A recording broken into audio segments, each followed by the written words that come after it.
Shalom saudara, bicara tentang Natal, bicara tentang kasih Allah.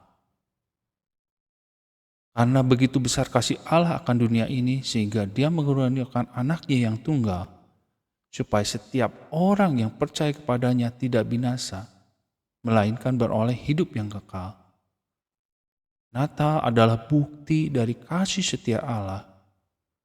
Hal yang pertama yang perlu kita renungkan di sini adalah, apa itu kasih setia Allah? Kasih setia lebih banyak terdapat di dalam perjanjian lama. Ini berasal dari bahasa Ibrani, keset, yang bisa diartikan kasih, kemurahan hati, dan kesetiaan yang penuh komitmen. Kasih setia adalah kasih yang penuh komitmen, konsisten, dan tanpa syarat. Dua kata pembentuk dari kasih setia ini adalah kasih dan setia. Bicara tentang setia, di sini berarti Allah yang setia dalam memenuhi semua janjinya. Ada beberapa janji yang digenapi dengan kelahiran Kristus. Kita lihat. Pertama adalah janji tentang keturunan perempuan. Di Kejadian 3 ayat 15. Aku akan mengadakan permusuhan antara engkau dan perempuan ini, antara keturunanmu dan keturunannya. Keturunannya akan meremukkan kepalamu, dan engkau akan meremukkan tumitnya. Konteks Kejadian 3 ayat 15 ini adalah konteks di mana manusia pertama, Adam dan Hawa, jatuh ke dalam dosa. Karena digoda oleh iblis, maka Hawa akhirnya mempunyai satu keinginan, mengambil buah pengetahuan yang baik dan jahat, dan akhirnya mereka jatuh ke dalam dosa. Janji Allah yang pertama ini, di Kejadian 3 ayat 15, disebut juga proto-evangelium, artinya kabar baik pertama, itu mengenai keselamatan setelah manusia jatuh dalam dosa.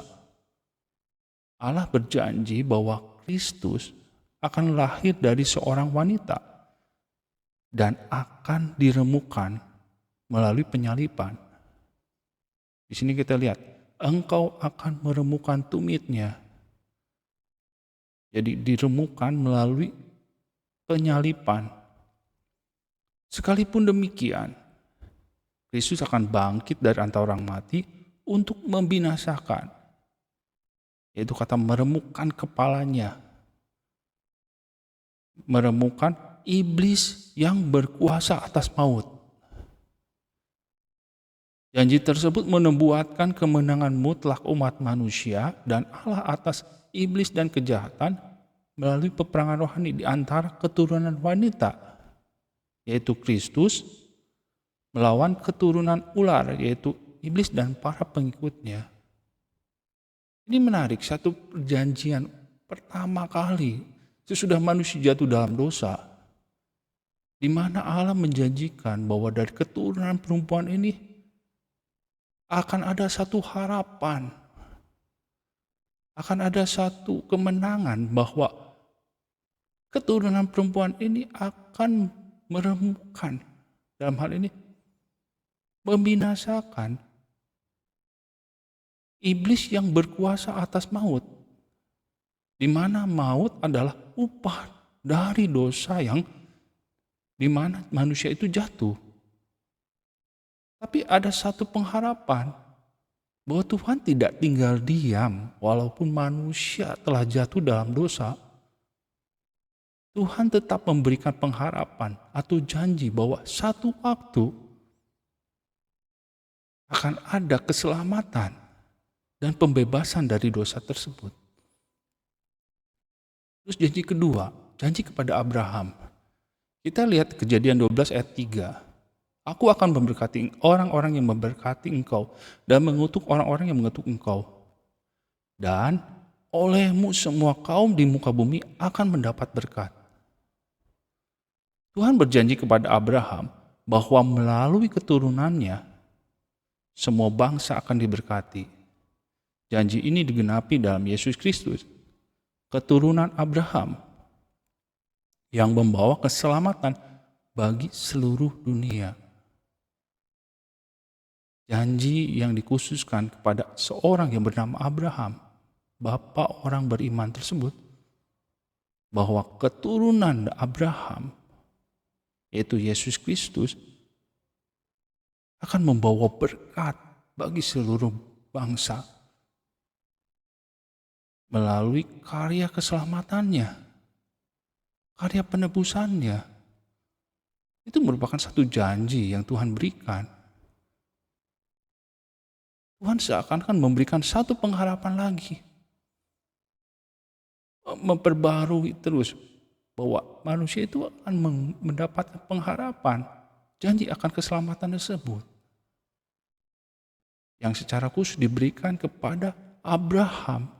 Dalam hal ini keturunan Abrahamlah yang akan menjadi pelaksananya. Ketiga, janji tentang keturunan Daud. Kita lihat di 2 Samuel 7 ayat 12, 13 dan 16. Saya ambil 3 ayat di sini. Maka aku akan membangkitkan keturunanmu yang kemudian, anak kandungmu, dan aku akan mengokohkan kerajaannya. Dialah yang akan mendirikan rumah bagi namaku, dan aku akan mengokohkan tahta kerajaannya untuk selama-lamanya. Keluarga dan kerajaanmu akan kokoh untuk selama-lamanya di hadapanku. Tahtamu akan kokoh untuk selama-lamanya. Janji yang Tuhan berikan kepada Daud, orang yang berkenan kepada Allah, bahwa dari keturunannya akan ada seorang raja yang memiliki tahta kerajaan yang kokoh untuk selama-lamanya. Mungkin hal yang pertama waktu itu adalah ditujukan kepada Salomo yang mendirikan bait Allah secara langsung setelah Daud. Salomo memerintah secara sementara. Akan tetapi dari keturunan Salomo naik turun. Ada yang berkenan, ada yang tidak berkenan kepada Allah. Hingga akhirnya keturunan bangsa Israel itu dibuanglah ke Babel. Akan tetapi Tuhan tidak tinggal diam. Tuhan tetap setia akan janjinya. Hingga digenapilah dengan kelahiran Kristus sebagai keturunan Daud yang mendirikan kerajaan Allah yang kekal. Melalui kematian dan kebangkitannya, Yesus mendirikan kerajaan Allah yang kekal, di mana semua orang percaya menjadi bagian dari pemerintahannya.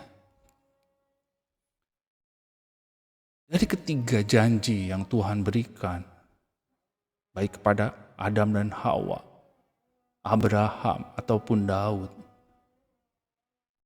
orang-orang yang dipilih Tuhan, dari ketiga janji tersebut, Tuhan seakan-akan tidak tinggal diam, bahwa manusia itu tidak tenggelam dalam jatuh ke dalam dosa. Akan tetapi Tuhan tetap mengasihi manusia ini. Manusia tetap dikasihi Tuhan. Bahkan diberikan harapan bahwa satu waktu akan lahir seorang keturunan manusia yang akan membebaskan seluruh manusia itu dari kuasa dosa. Natal atau kelahiran Kristus menjadi penggenapan dari semua janji Allah. Bahkan sebelum dunia ini diciptakan. Ini yang menarik. Jadi Allah setelah membuat rencana, bahkan sebelum dunia ini diciptakan. Kita lihat di Titus 1 ayat 2. Dan berdasarkan pengharapan akan hidup yang kekal, yang sebelum permulaan zaman sudah dijanjikan oleh Allah yang tidak berdusta. Itulah kuasa dari Allah. Itulah dari kedaulatan dari Allah. Bahkan sebelum dunia ini diciptakan, Tuhan sudah membuat janji bahwa manusia yang diciptakan itu mereka akan diselamatkan oleh anaknya sendiri, dibebaskan dari kuasa dosa, hingga orang-orang yang dipilih oleh Allah itu akan tinggal di kekekalan di Yerusalem yang baru, di mana mereka akan bersekutu dengan Allah itu sendiri. Tapi yang menarik di sini adalah Allah itu tetap setia dan tetap berkomitmen untuk mengasihi manusia ini. Sebagai refleksi dari Natal, Natal adalah bukti dari kasih setia Allah. Allah tetap mengasihi manusia ini dan dibuktikan dengan kelahiran Yesus, Sang Juru Selamat itu. Puji Tuhan, saya cukupkan sekian. Tuhan Yesus memberkati kita semua.